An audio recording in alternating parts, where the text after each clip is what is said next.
Hi, my name is Rod Khleif, and I'm the host of the Lifetime Cashflow through Real Estate Investing podcast. And every week I interview multifamily rock stars, and we talk about how they've built incredible wealth for themselves and their families through multifamily properties. So hit the like and subscribe buttons to get notified every Monday when a new episode comes out. Let's get to it. Welcome to another edition of How to Build Lifetime Cash Flow Through Real Estate Investing.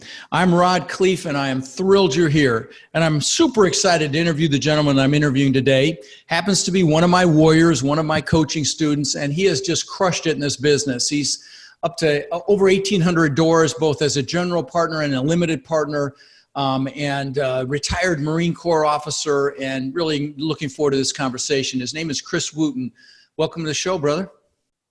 Thanks for having me on, Rod. Anything I can do to help educate and help push people along and inspire, I'm all for it. I love to give back. Thank you, and I love that, and that's why you're a success, because you operate from that place of giving back. So, take a minute and tell my listeners your story, and then we'll dig into some of these qualities that I know you can add tremendous value in. Okay, so a little bit about me and how I got started. I knew when I hit 15 years in the Marine Corps, I was pushing through the ranks at a very fast pace, and I only had 2 ranks left to achieve until I was capped out. So I knew I was going to go ahead and retire at 20. So I needed to find something that I could do that would give me freedom to move around. So then I started looking into real estate. While I was active duty, I did remote property flipping. I really enjoyed that, and it's just team building and project management. So remote property flipping, you were flipping houses while you were active duty. Yes, sir. Yes, okay. Sir. And so that's one of the topics we're going to talk about is how you were able to do that and talk about delegation and leadership. But please continue with your story, and then we'll come back to that. Okay. So while I was in the Marine Corps, I was doing aviation asset management. So doing the remote property flipping, it just fit. Changing the product type, but a lot of the same tools and strategies worked. So I was able to do that. And then I happened into a multifamily property while I was still active duty. Went ahead and bought it. It was a good deal, good returns, and just took it on as just a bigger asset. After a year, I realized the scale and how many things you can do with multifamily that you can't do with single family. And that's when the light bulb went off. So as soon as I retired and I had my full day to me, I started focusing solely on multifamily. I sold off all my single family assets and just started building. And that was just over 2 years ago. Beautiful, beautiful. And so let's talk about, let's start with the leadership. Let's talk about leadership, because I mean, you're from the Marine Corps. Good Lord, it doesn't get any more leadership driven than that. So let's talk about that first. And let's start there. Okay. So I've been exposed to various kinds of leadership, even in the Marine Corps. You have leaders that want to listen, take in, and help direct the people to get the task done. And then you have the leaders that are more micromanaging, and they're more on top of people. And I tend to classify those into 2 areas of: you're either confident in your team and how you've trained your team, or you're not, and that's why you're micromanaging. So I really talk to anybody that's learning to do project management, learning to team build. They have to focus on their own foundation and make sure that they're comfortable with what they're doing.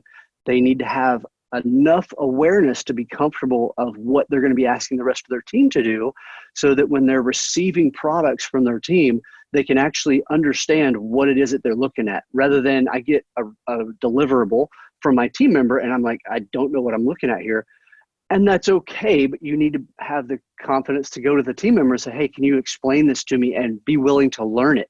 If you're just like, I'm the boss, I know how this works, right, it's going to cause you to be more micromanaging. And in being more micromanaging, you typically have less productive teams, because they don't take as much you have a ownership. ceiling as to how far you can go. But guys, so why are we talking about leadership? Okay, we're talking about leadership because if you're listening to me, you're a leader, whether you believe it or not, because, to do this business, it's a team sport, and you're going to have to lead teams. You're going to have to lead, maybe your internal team, your external team, and and if you're in a family, you're a leader. So again, this is why this topic is so important. So train your team. Yes. Start there. No, make sure you've got at least a basic understanding of the subject matter, whatever it is. So that but then don't be so insecure that if you get feedback from one of your team members that you don't understand, like you said, you don't say, I'm the boss. You say, okay, help me understand this so that we can move forward and be effective. And, I'm one of these guys that trusts but verifies. So, that's how I do an accountability. And maybe you can speak to how you do it, Chris. No, and that's definitely, you have to trust but verify, because you can be getting products delivered and potentially the action be a little off course, but the report you're getting makes everything look okay. And that can be the team member not being malicious, but they're definitely cleaning up the report because they know what you want to see. And you're like, no. Okay, great. And go see what's actually happening. And you don't have to be on top of them all the time, but it does take a couple of touches to make sure that you understand that the deliverable matches the outcome. And then once you have that full understanding that outcome and deliverable marry up, and that team member is doing things 100% of what you want, then you can release the reins and let them have a little bit more free run. Yeah. No, I agree completely. In fact, I was just writing myself a note that I want to check. I want to check after some of the guys. I'm actually at an asset, as you know, that you're invested in actually here in Louisiana, and we're having a management company changeover. And we won't go into the, all the sordid details of that, but, you actually triggered something for me in this conversation. I end up learning more in these interviews than the people listening. So let's talk about, it kind of ties into the same thing, delegating, but do you have a system for that? Let me ask you that. When you assign people things to do you have a system in which you do that? So for the most part, the system per se is I take a project and then I cut it up into professional skills. I haven't scaled to the point to where I have employees within the team. Mm-hmm. So I rely on right. Yes, I rely on the partners, and then I also rely on skilled professionals. So obviously property management does property management, maintenance does maintenance. And there's still some things that you have to clean up and trust but verify with them to make sure that you're getting the product that you're expecting is happening down the line as well as what you're seeing on paper. The partners, you definitely need to identify the strengths of the partners. So we're going to talk about team building now. Okay, guys. And most of you, as you get into this business, are going to discover that, you're likely not going to have employees for a while. You're very likely just to have partners. And so please continue talking about strengths. Yep. So let's see. I've heard various kinds of terms thrown around, but hire out your weaknesses and things like that. Mm-hmm. That's great and fine. However, you still need to have some understanding of what the weakness is. Mm-hmm. And then find someone that you can partner to fill that void. But you focusing on a niche strategy that you're a piece of the pie that you're focusing on. So whether it be acquisitions, asset management, investor relations, whatever piece is your niche of the project, if you're focusing on that and you're constantly maturing that tactic, you're going to get better and better and better, and you're going to get faster at that one thing. So there's no need to try to know it all, be aware, but then bring on the partners that can go just as fast as you can, and together you will all sprint ahead. And I say that loosely. It is definitely a marathon activity, right. But you can run a marathon faster in a pack. Talk about for a minute the different components inside your team. So I know you do asset management. So your strengths are project management. That's you brought that from the Marine Corps. What are your partners? What are their strengths? So on the acquisition And I side of know the house, you've got a partner that's a warrior, correct. and then you've got another partner that's came kind of it's kind of, what's the word I'm looking for? I can't pronounce it. Kind of circled around from my boardroom, a boardroom member that had a mentee that became a partner of yours as well, Brian Murray's. And so, yeah, so I just wanted to expand on that for a second. Talk about their strengths and weakness, or just strengths really. Okay. So essentially what we do is we have a pretty broad brush of how big of a market that we're looking at. So we carve it up, and each one of us takes a state, and that's how we find our properties.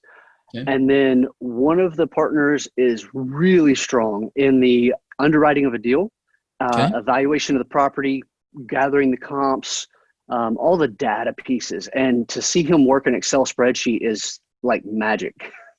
So he focuses on that piece and makes sure to get it structured correctly and make sure it fits what our margin criteria are. And then if he finds those things that fit, then typically I'll go in and verify it, and it's just to make sure that we're as lean as we can be, we clean it up as good as we can be, and we're presenting a good solid product that has room to move. It's got cushion on the downside, it's got cushion on the upside, so we've got all that space there. And then it will go over to the other partner. The other partner's specialty is financing. He's got various relationships throughout the financing world to find the right financing product for us, but he also does the investor relations for us. And investor relations is in a lot of ways taking the weekly and monthly data that we're going through property management calls and construction calls and everything else, and making it, deciphering it to where an investor can read it and not get freaked out or just be way too granular and they don't care. We want it to be, he's good at the emotional touch on the investor side. So nice. He does all those pieces. And then, like I say, I focus on the asset management and the construction flows, timelines. And it's more of a binary piece. So I tend to, if you ask me what's going on, I'll tell you as if I was talking to a contractor, but it would be way too much for somebody to take in that would be an investor. So then that's why we have that relations piece in, so he can decipher what I'm coming across with. Nice.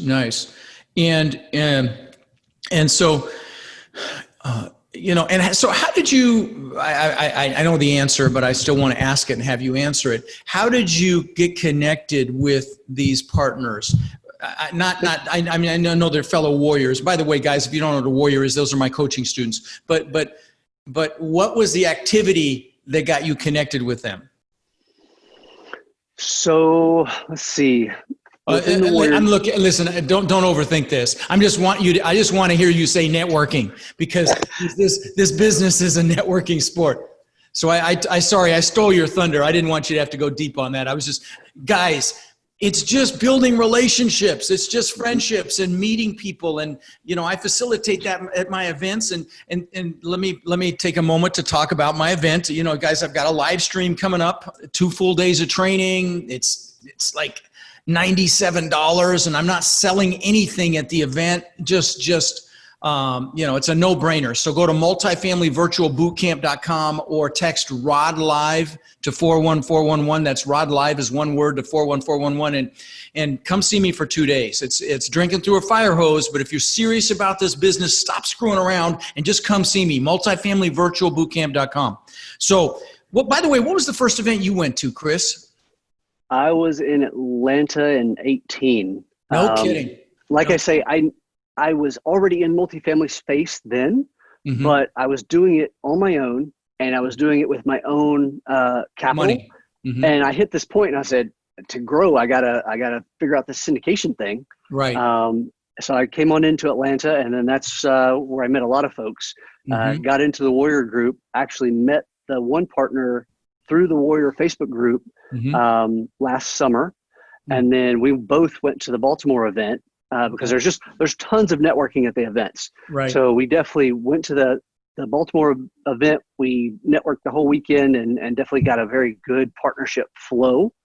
And we're like, this is perfect.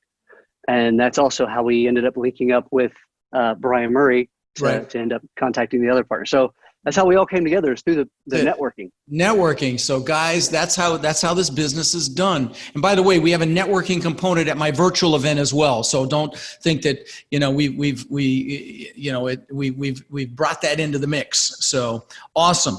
So now let's talk about your strategy for asset management, Chris. Talk about what that looks like for you. How, what's involved, and maybe how you track what you do. So maybe go a little bit granular, not crazy granular, like I know you can.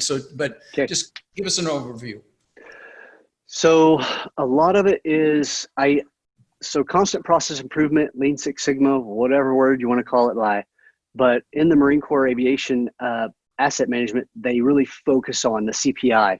And that's because we don't get a lot of funds on the Marine Corps side of the house, and we have to do a very significant mission. So it's learning to do more with less, and I just took that into the properties. So what is CPI? Constant process improvement. Oh, gotcha. I call it CANI, constant and never-ending improvement. Got that from Tony Robbins, CANI. Okay, got it. Love it. Okay. So I just take that approach with the property. I don't necessarily put that in when we're doing our initial underwriting, so that I know I have that extra cushion of goodness, because we're going to go in with a CPI lens and optimize the property. And what we'll look at typically is how can we rein in our expenses? How can we, if the market rent isn't there, let's get everything up to market. And a lot of times what we'll do there is, if there's not a huge margin between the two, is we will actually do shorter term leases for the people that are there, to try to give them time to come up, see how they can work with it. And if they can't work with it, thanks for playing, have a nice day. And then we'll go ahead and move in somebody else that can do the full level. But on the talk about what you do. Sorry, talk about what you do, say, on a weekly basis as it relates to asset management. As I'm sitting here at an asset that you are actually invested in Louisiana, I talk about the things that you do with your. I know you don't self-manage at all, correct? It's all third party. Yeah. So you're using third party property management partners. Talk about what sorts of things you're looking at and how often you're communicating. So we once a week, and we're year one, definitely once a week. As long as we're doing renovation construction, it's definitely once a week. I typically will do our formal call with the regional, the property manager, and the construction manager once a week. And then I still will have additional contacts with them throughout the week. But in those calls, a couple of the reports that I get, essentially it's kind of the funnel throughput for new residents, is how many contacts, whether it be people called in, website hits, whatever. We'll have that number. We'll have a follow-up calls. We'll have walk-ins and tours, applications collected, applications either denied or approved, and then move-ins. And that kind of gives us a whole sales funnel feel. So we can really look at each piece. Where are we failing? So I had one just 3 weeks ago. I was like, man, our front end doesn't exist. We almost had 100% conversion, but it was literally, we would have a walk-in, and as long as they got approved, they were moving in. But we weren't having very many walk-ins. I'm like, something's missing. So we started not enough digging. Traffic. They call it traffic in the business. So just not enough traffic, the top of the funnel, as it were. Yes, sir. So started digging into it a little deeper, and noticed that we started using a website that populates the other websites, and the write-up was lagging significantly. So you would look at the property on a multitude of websites, but because that source website, the write-up was lacking, it actually took down some of the stuff that we had populated on the other websites. So it overwrote our stuff that was good. So we had to go back to that source website, get that fixed, and now all of a sudden we're just shy of 100% on that property. And so that was 3 weeks ago. So we're almost. So let me drill down a little bit on what you said. You did it kind of fast. So you're measuring the people coming, that are inquiring, either online, a phone, or in person. Then you're looking at how many of those people actually converted to an application. And then you're looking at how many of those applications got approved or denied. And so guys, when you're doing that, like let's say, for example, you have a bunch of people coming, but they're not converting, that means your leasing people need training, or the units or they're priced too high, or they don't show well. It's very simple. It's pretty basic. That's it. So you know, and so what Chris is talking about here is then you know what's broken if you do it with that level of detail. Okay, please continue if you've on this train of thought. So that's residents coming in, and that's just cleaning those pieces up. Another thing we had identified, and this was several months ago, was we would have people coming in taking up applications, but we were having about a 90% denial rating. I was like, what is happening? So dug into it after a couple of weeks of that happening. I was like, this isn't working. And somebody had hit a switch in the system to where if they had any pretty much any negative in their credit history in the last 7 years, it was an automatic denial. Wow. So we had to clean that up and actually sculpt that better, because we didn't want one event that happened 7 years ago that's been clear ever since to be affecting today. Sure. Or some old medical bill, or, you know, who knows? Correct. Okay, good. Correct. So we cleaned that up.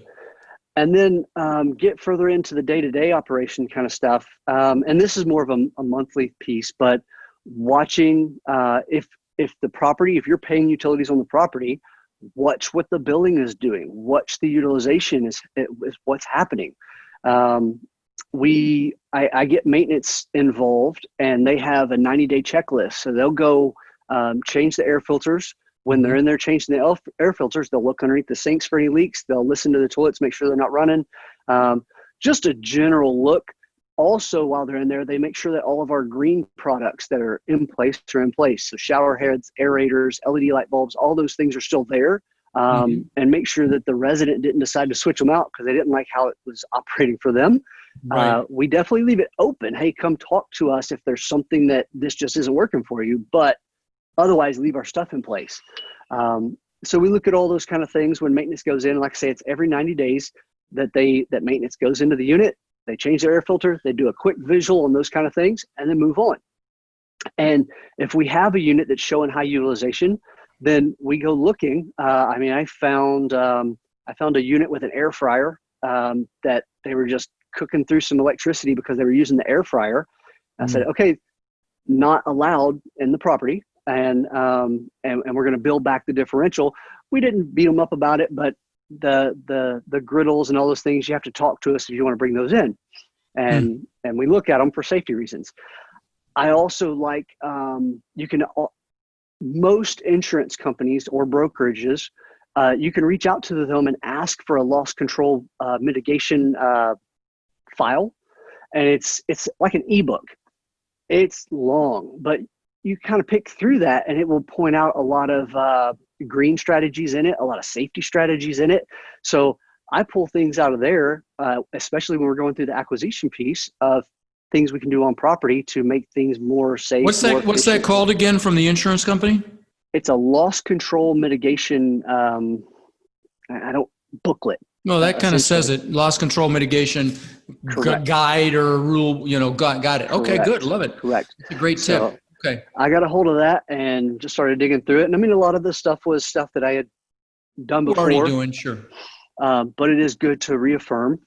But just looking for those areas to continuously improve as you're going along. And one thing, especially like I say, the application denial piece, everything was going good. And then all of a sudden we had this couple of week period that everything was going sour. And what happened? And it was one switch that got flipped in the system, and it started throwing everything else off. So you have to have that constant pulse of items. And let me just say this, guys. And so you have a weekly call with your people, and you get reports on a weekly basis, and don't think that you can buy the asset and hire a third-party property manager and your work here is done. You got to manage the management. So very, very important piece of that as well. Do you need, is that you have a child behind you there? It's all fine. Yeah. It's all good. Guidance. I was like, I can't see you if you're under my arms. I love it. Love it. Well, listen, buddy, I need to find out. There's some things happening here I need to get involved with, but I really appreciate you being on the show and being a warrior and getting to see this incredible progress that you're making and incredible results that you're having, and just appreciate your wisdom. And it's great to spend a little time with you one-on-one like this anyway. So, but thanks for being on the show, my friend. Yes, sir. Thanks for having me on. Like I say, I just like to help educate anybody that I can, especially if they're running into a roadblock, and help them get on around it and press on. Yeah, no, I love it. And your website's Wooten Capital, correct? WootenCapital.com? Yeah. Yes. All right, my friend. Great to see you. And I'll talk to you soon, brother. All right, good seeing you. Take care of yourself. All right, thanks. Bye. Rod, I know a lot of our listeners are wanting to take their multifamily investing business to the next level. Now, I know you've been hard at work helping our Warrior students do just that using our ACT methodology, which is awareness, close, and transform.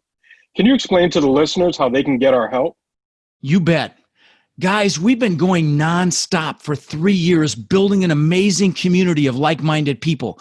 And our coaching students, which we call our warriors, have had extraordinary results. They've purchased thousands and thousands of units. And last year, we did over 1,000 units with our students. And we're looking to grow this group and take it to the next level. We're looking for people who want to follow a proven framework that's really step by step, and then leverage our systems and network to raise equity, to find and close deals, and to build partnerships nationwide. Now, our warrior community is finding success in any market cycle. So if you're interested in finding out more about how you can become more of our incredible network and take advantage of the incredible opportunities that are coming very soon, apply to work with us at mentorwithrod.com or text CRUSH to 41411.